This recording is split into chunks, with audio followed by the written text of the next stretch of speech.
जय श्री कृष्ण मेरे सभी प्यारे कथा श्रोताओं को। मेरा नाम है नमित अग्रवाल और स्वागत है आपका मेरे चैनल कथावाचक में। पिछली कथा में हमने पढ़ा था कि श्री कृष्ण ने महाबली दैत्यराज शकुनी का वध कर दिया था, लेकिन वह पुनः उठ खड़ा हुआ था। आइए आज की कथा आरंभ करते हैं। श्री कृष्ण के हाथ से 7 बार मारे जाने पर भी वह महान असुर भूमि के स्पर्श से जी उठा तथा राहु की भांति फिर उठ खड़ा हुआ। अब वह अकेले ही यादव कुल का संहार करने के लिए उद्यत हुआ। वन में दावानल की भांति उस शक्तिशाली महादैत्य ने तत्काल यादव सेना में प्रवेश किया। उसने घोड़ों और अस्त्र शस्त्रों सहित महावीर घुड़सवारों को तथा मदमत हाथियों को भुजाओं से पकड़कर आकाश में लाख योजन दूर फेंक दिया। किन्हीं हाथियों का मुंह, किन्हीं के दोनों कंधे तथा किन्हीं के दोनों कक्ष पकड़कर फेंकता हुआ वह दैत्य कालाग्नि रुद्र के समान जान पड़ता था। उस दैत्य के दोनों पैरों और हाथों ने उस महासमर में जब भारी आतंक उत्पन्न कर दिया और महात्मा श्री कृष्ण की सेना में जोर से हाहाकार होने लगा, तब विश्व रक्षक साक्षात भगवान श्री कृष्ण ने साधु पुरुषों की रक्षा के लिए अपने अस्त्र सुदर्शन चक्र का प्रयोग किया। उनके हाथ से छूटा हुआ तीखा सुदर्शन चक्र प्रलय काल के कोटि सूर्यों की दीप्तिमती प्रभा से प्रज्वलित हो उठा। उसने उस महायुद्ध में शकुनी के सुदृढ़ मस्तक को उसी तरह काट लिया जैसे वज्र ने वृत्रासुर का मस्तक काटा था। तब तक भगवान श्री कृष्ण ने महासमर में मरे हुए शकुनी को बलपूर्वक आकाश में फेंक दिया। फिर श्रीपति ने यादवों से कहा, तुम लोग इसके शरीर को बाड़ों से ऊपर ही ऊपर फेंकते रहो। श्रीहरि की ऐसी बात सुनकर समस्त यादव श्रेष्ठ वीर आकाश से गिरते हुए उस दैत्य को चमकीले बाड़ों से ताड़ित करने लगे। दीप्तिमान के बाड़ों से आहत हो वह दैत्य लोगों के देखते देखते गेंद की भांति 100 योजन ऊपर चला गया। फिर सांब के बाढ़ का धक्का पाकर वह 1 सहस्त्र योजन ऊपर चला गया। जब वह पुनः आकाश से नीचे गिरने लगा, तब अर्जुन ने अपने बाढ़ से उस पर चोट की। उस बाढ़ से वह दैत्यराज 10,000 योजन ऊपर चला गया। तदंतर जब वह नीचे आने लगा, तब अनिरुद्ध के बाढ़ ने उसे लाख योजन ऊपर उछाल दिया। इसके बाद प्रद्युम्न के बाढ़ से वह 10 लाख योजन ऊपर उठ गया। तत्पश्चात उसे पुनः आकाश से नीचे गिरते देख योगेश्वर ईश्वर भगवान श्री कृष्ण ने उस पर बाण मारा, जिससे वह कोटि योजन ऊपर चला गया। इस प्रकार 2 पहर तक वह दैत्य आकाश में ही स्थित रह गया, उसे नीचे नहीं गिरने दिया। तदंतर साक्षात श्रीहरि ने उसके ऊपर दूसरा बाण मारा। उस बाण ने संपूर्ण दिशाओं में उसको कोटि योजन तक घुमाकर समुद्र में वैसे ही लापटका जैसे हवा ने कमल के फूलों को उड़ाकर नीचे डाल दिया हो। इस प्रकार जब उस दैत्य की मृत्यु हो गई, तब उसके शरीर से एक प्रकाशमान ज्योति निकली और वह चारों ओर से परिक्रमा देकर भगवान श्री कृष्ण में विलीन हो गई। उस समय भूतल और आकाश में जय जयकार होने लगी। विद्याधरियां और गंधर्व कन्याएं आनंद मग्न हो आकाश में नृत्य करने लगी। किन्नर और गंधर्व यश गाने लगे तथा सिद्ध और चारण स्तुति सुनाने लगे। समस्त ऋषि और मुनियों ने श्रीहरि की भूरी भूरी प्रशंसा की। ब्रह्मा, रुद्र, इंद्र और सूर्य आदि सब देवता वहां आ गए और श्री कृष्ण के ऊपर फूलों की वर्षा करने लगे। नारद जी कहते हैं, राजन, बचे हुए दैत्य रणभूमि से भाग गए।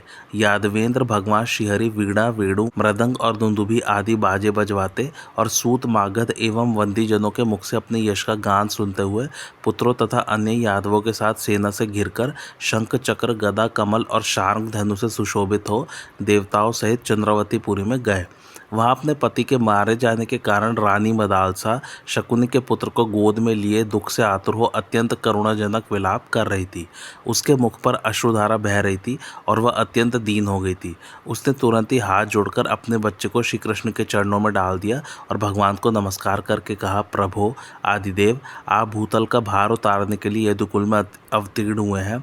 आप ही संसार के सृष्टा है और प्रलय काल आने पर आप ही इसका संहार करेंगे, किंतु कभी आप गुणों से लिप्त नहीं होते। मैं आपकी अनुकूलता प्राप्त करने के लिए आपके चरणों में प्रणाम करती हूँ। मेरा बेटा बहुत डरा हुआ है, आप इसकी रक्षा कीजिए। इसके मस्तक पर अपना वरद हस्त रखिए। जगन निवास, मेरे पति ने आपका जो अपराध किया है उसे क्षमा कीजिए। मदालसा के योग कहने पर महामती भगवान श्री कृष्ण ने उस बालक के मस्तक पर अपने दोनों हाथ रखकर चंद्रावती का सारा राज्य उसे दे दिया। फिर कल पर्यंत की लंबी आयु देकर वैराग्यपूर्ण ज्ञान एवं अपनी भक्ति प्रदान की। तदंतर उस शकुनी कुमार को श्री कृष्ण ने अपने गले की सुंदर माला उतारकर दे दी। शकुनी ने पहले युद्ध में इंद्र से जो उच्चैश्रवा घोड़ा, चिंतामणि रत्न, कामधेनु और कल्प वृक्ष छीन लिए थे, वे सब श्री जनार्दन ने प्रयत्न पूर्वक देवेंद्र को लौटा दिए, क्योंकि भगवान स्वयं ही गायों, ब्राह्मणों, देवताओं, साधुओं तथा वेदों के प्रतिपालक है। राजा जनक ने पूछा, देवर्षि, पूर्व काल में ये महाबली शकुनी आदि दैत्य कौन थे और कैसे इन्हें मोक्ष की प्राप्ति हुई? इस बात को लेकर मेरे मन में बड़ा आश्चर्य हो रहा है। नारद जी कहते हैं, राजन, पूर्व काल के ब्रह्मा कल्प की बात है। परावसु गंधर्वों का राजा था। उसके बड़े सुंदर 9 औरस पुत्र हुए। वे सभी कामदेव के समान रूप सौंदर्यशाली, दिव्य भूषणों से विभूषित और गीत वाद्य विशारद थे तथा प्रतिदिन ब्रह्मलोक में गान किया करते थे। उनके नाम थे मंदार, मंदर, मंद, मंदहास, महाबल, सुदेव, सुगंध, सौध और श्रीभानु। एक समय ब्रह्मा जी ने अपनी पुत्री वाग देवता सरस्वती को मोहपूर्वक देखा। विधाता के इस व्यवहार को लक्ष्य करके परावसु के पुत्र मन ही मन हंसने लगे। सुरश्रेष्ठ ब्रह्मा के प्रति अपराध करने के कारण उन्हें तामसी योनि में जाना पड़ा। श्वेत वाराह कल्प आने पर वे नवो गंधर्व हिरण्याक्ष की पत्नी के गर्भ से उत्पन्न हुए। उस समय उनके नाम इस प्रकार हुए: शकुनी, शंबर, हृष्ट, भूत संतापन, व्रक, कालनाभ, महानाभ, हरिश्मशु तथा उत्कच। एक दिन की बात है, अपने घर पर आए हुए अपांतरतमा मुनि को नमस्कार करके उनकी विधिवत पूजा करने के पश्चात उन सब ने आदर पूर्वक इस प्रकार पूछा: ब्राह्मण सुनिए, आप अपने मुंह से कहते हैं कि कैवल्य के स्वामी साक्षात भगवान श्रीहरि हैं। वे भक्त वत्सल भगवान भक्तों को मोक्ष प्रदान करते हैं, परंतु हम लोग आसुरी योनि में पड़कर सदा कुसंग में तत्पर रहने वाले और दुष्ट हैं। हमने कभी भगवान की भक्ति नहीं की, अतः इस जन्म में हमारा मोक्ष कैसे होगा? हमें परम कल्याण का उपाय बताइए, क्योंकि प्रभु आप दीन जनों के कल्याण के लिए ही जगत में विचरते रहते हैं। अपांतरतमा ने कहा: दैत्य कुमारों, गुण पृथक पृथक नहीं रहते, वे सब मिले जुले होते हैं, अथवा जिसके जो गुण हैं वे उससे विलग नहीं होते। अतः उन्हीं गुणों के द्वारा जो गुणातीत मोक्षाधीश्वर परमात्मा श्रीहरि का भजन करते रहे हैं, वे दैत्य उन परमात्मा को प्राप्त हो चुके हैं। ऐक्य संबंध, सौहार्द, स्नेह, भय, क्रोध तथा स्मय अर्थात अभिमान, इन भाव या गुणों को सदा श्री कृष्ण के प्रति प्रयुक्त करके वे दैत्यगण उन्हीं में लीन हो गए। उदाहरणतः भगवान प्रश्नी गर्भ के साथ एकता का संबंध मानने के कारण प्रजापतिगण मुक्त हो गए। भगवान के प्रति सौहार्द स्थापित करने से कयाधु पुत्र प्रहलाद ने भगवान को पा लिया। श्रीहरि के प्रति स्नेह से सूतपा मुनि, भय से हिरण्यकश्यपु, क्रोध से तुम्हारे पिता हिरण्याक्ष तथा अभिमान से श्रुतियों ने योगी जनों के लिए भी परम दुर्लभ पद को प्राप्त कर लिया। जिस किसी भाव से संभव हो श्री कृष्ण में मन को लगाएं। ये देवता लोग भक्ति योग के द्वारा ही भगवान में मन लगाकर उनका धाम प्राप्त करते हैं। यो कहकर अपांतरतमा मुनि अंतर्धान हो गए। तब से शकुनी आदि ने परिपूर्णतम श्रीहरि में वैर भाव स्थापित किया। उन्होंने वैर भाव से ही परमेश्वर श्री कृष्ण को पा लिया। इसमें कोई आश्चर्य न मानो।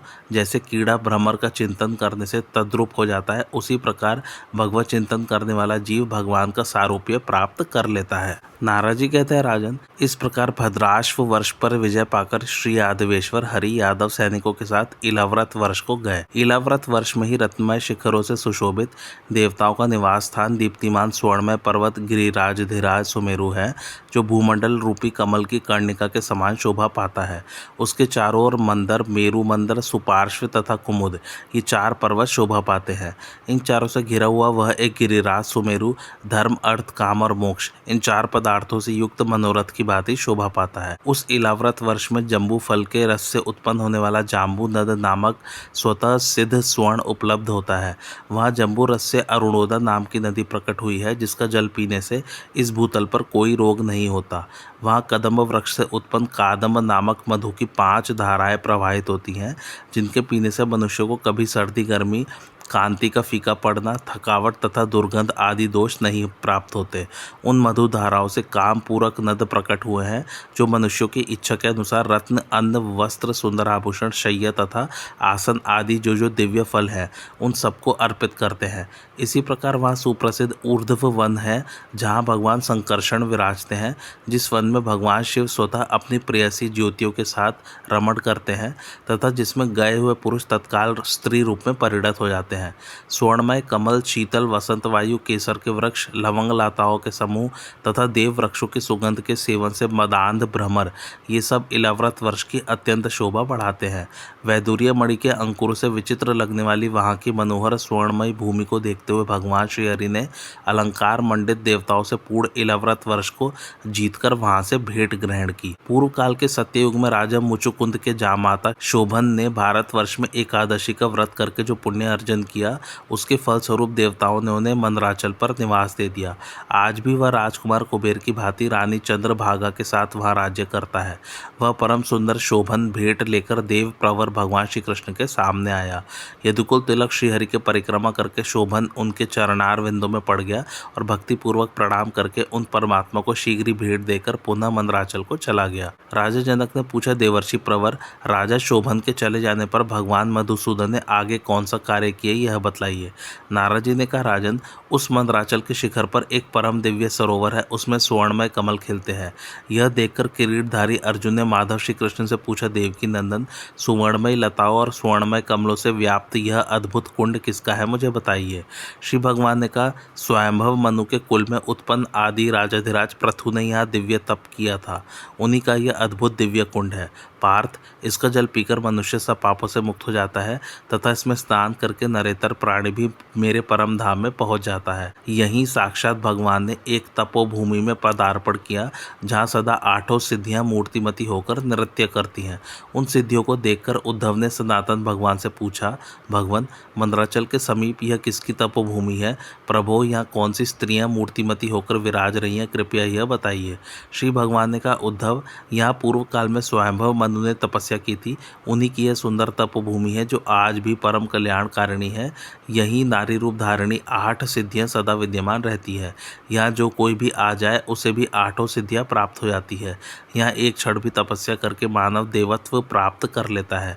चतुर्मुख ब्रह्मा भी इस तपोभूमि के महात्म्य का वर्णन करने में समर्थ नहीं है। यो कहकर भगवान श्री कृष्ण अपनी सेना से घिरे हुए और बारंबार दुंदुभी बजवाते हुए उन अत्यंत उत्कट प्रदेशों में गए जहाँ पूर्व काल में हिरण्यकश्यपु दैत्य ने तपस्या की थी और जहाँ लीलावती नाम की एक स्वर्णमयी नगरी है। उस लीलावती के स्वामी साक्षात वीतिहोत्र नामधारी अग्नि है, जो उत्तम व्रत का पालन करते हुए नित्य मूर्तिमान होकर राज्य करते हैं। उन धनंजय देव ने भी परम पुरुष परमात्मा श्री कृष्णचंद्र को भेंट देकर उनकी उत्तम स्तुति की। इस प्रकार सारे इलाव्रत वर्ष का दर्शन करते हुए देवादिदेव भगवान श्री कृष्ण वेद नगर में गए, जो जम्बू द्वीप का एक मनोरम स्थान है। उस नगर में भगवान निगम अर्थात वेद सदा मूर्तिमान होकर दिखाई देते हैं। उनकी सभा में सदा वीणा पुस्तक धारणी वाग देवता वाणी अर्थात सरस्वती सुंदर एवं मंगल के अधिष्ठानुभूत श्री कृष्ण चरित का गान करती हैं। उर्वशी और विप्रचिति आदि अप्सराएं वहाँ नृत्य करती हैं और अपने हाव भाव तथा कटाक्षों द्वारा विदेश्वर को रिझाती रहती हैं। मैं, विश्वावसु, तुम्बुरु, सुदर्शन तथा चित्ररथ, ये सब लोग वेणु, वीणा, मृदंग, मुरियष्टि आदि वाद्यों को खड़ताल एवं दुंदुभी के साथ विधिवत बजाया करते हैं। वहाँ ह्रस्व, दीर्घ, प्लुत, उदात्त, अनुदात्त, स्वरित तथा सानुनासिक और निर्नुनासिक इस 18 भेदों के साथ स्तुतियाँ गाई जाती हैं। वेदपुर में 8 ताल, 7 स्वर और 3 ग्राम मूर्तिमान होकर विराजते हैं। वेद नगर में राग रागिनियाँ भी मूर्तिमती होकर निवास करती हैं। भैरव, मेघमल्लार, दीपक, मालकोश, श्रीराग और हिंदोल, ये सब राग बताए गए हैं। इनकी 5-5 स्त्रियाँ रागिनियाँ हैं और 8-8 पुत्र हैं। वे सब वहाँ मूर्तिमान होकर विचरते हैं। भैरव भूरे रंग का है, मालकोश का रंग तोते के समान हरा है, मेघमल्लार की कांति मोर के समान है, दीपक का रंग सुवर्ण के समान है और श्रीराग अरुण रंग का है। हिंदोल का रंग दिव्य हंस के समान शोभा पाता है। राजा जनक ने पूछा, मुनिश्रेष्ठ, ताल, स्वर, ग्राम और नृत्य, इनके कितने कितने भेद हैं, इन सबका नामोल्लेख पूर्वक वर्णन कीजिए। नारद जी ने कहा, राजन, रूपक, चरचरी, परमठ, विराट, कमठ, मल्लक, झटित और जुटा, ये 8 ताल हैं। निषाद, ऋषभ, गांधार, षडज, मध्यम, धैवत तथा पंचम, ये 7 स्वर कहे गए हैं। माधुर्य, गांधार और ध्रव्य, ये 3 ग्राम माने गए हैं। रास, तांडव, नाट्य, गांधर्व, कैनर, वैद्याधर, गौहाक और अप्सरस, ये 8 नृत्य के भेद हैं। ये सभी 10-10 हाव भाव और अनुभावों से युक्त हैं। स्वरों का बोध कराने वाला पद सारे गम पधनी इस प्रकार है। यह सब मैंने तुम्हें बताया, अब और क्या सुनना चाहते हो? नारद जी कहते हैं, राजन, भगवान श्री कृष्ण के द्वारकापुरी को चले जाने पर प्रद्युम्न अपने सैनिकों के साथ कामदुगनद के समीप गए। वहाँ गंधर्वों की मनोहारिणी हेमरत्नमयी वसंत मालती नाम की नगरी है, जिसका विस्तार 100 योजन का है। लवंग लताओं के समूह, इलायची, केसर, जायफल, जावित्री, श्रीखंड, चंदन और पारिजात के वृक्ष उस पुरी की शोभा बढ़ाते हैं। मतवाले भ्रमरों के गुंजारों से निनादित, विचित्र पक्षियों के कलरव से मुखरित तथा गंधर्वों से सुशोभित वह नगरी नागों से युक्त भोगवती पुरी के समान शोभा पाती थी। वहीं पतंग नाम से प्रसिद्ध महाबली गंधर्वराज राज्य करते थे, जो बड़े पुण्यात्मा थे और जिनका बल पौरुष देवराज इंद्र के समान था। उन्होंने सुना कि दिग्विजय के लिए निकले हुए प्रद्युम्न आ रहे हैं। तब उन गंधर्वराज ने उद्भट गंधर्वों से युक्त होकर युद्ध करने का निश्चय किया। रथ, घोड़े, हाथी और पैदल 10 करोड़ गंधर्वों के साथ राजा पतंग प्रद्युम्न के सामने युद्ध के लिए आए। गंधर्वों और यादवों में बड़ा भयंकर युद्ध हुआ। भालों, गदाओं, परिघों, मुदगरों, तोमरों तथा रिष्टियों की मार होने लगी। बाड़ों से अंधकार फैल जाने पर अतिरथी बलवान वीर पतंग और धनुष को टंकारते हुए आगे बढ़े और मेघ के समान गर्जना करने लगे। बलदेव जी के बलवान अनुज गद ने गदा लेकर गंधर्वों की सेना को वैसे ही धराशायी करना आरंभ किया जैसे देवराज इंद्र वज्र से पर्वतों को ढहा देते हैं। गद की गदा के प्रहार से कितने ही गंधर्व युद्ध भूमि में गिर गए। उनके रथ चूर चूर हो गए और समस्त हाथियों के कुंभस्थल फट गए। कितने ही घुड़सवार वीर भी युद्ध के मुहाने पर प्राण शून्य होकर पड़ गए। भुजाएं कट जाने से कितने ही गंधर्व उत्तान मुख और औंधे मुख पड़े दिखाई देते थे। क्षण मात्र में गंधर्वों की सेना में खून की नदी बह चली। प्रमथगढ़ भगवान रुद्र की मुंडमाला बनाने के लिए युद्ध भूमि में नरमुंडों का संग्रह करने लगे। सिंह पर चढ़ी हुई भद्रकाली सैकड़ों डाकिनियों के साथ युद्ध भूमि में आकर खप्पर में खून भर भर कर पीती दिखाई देने लगी।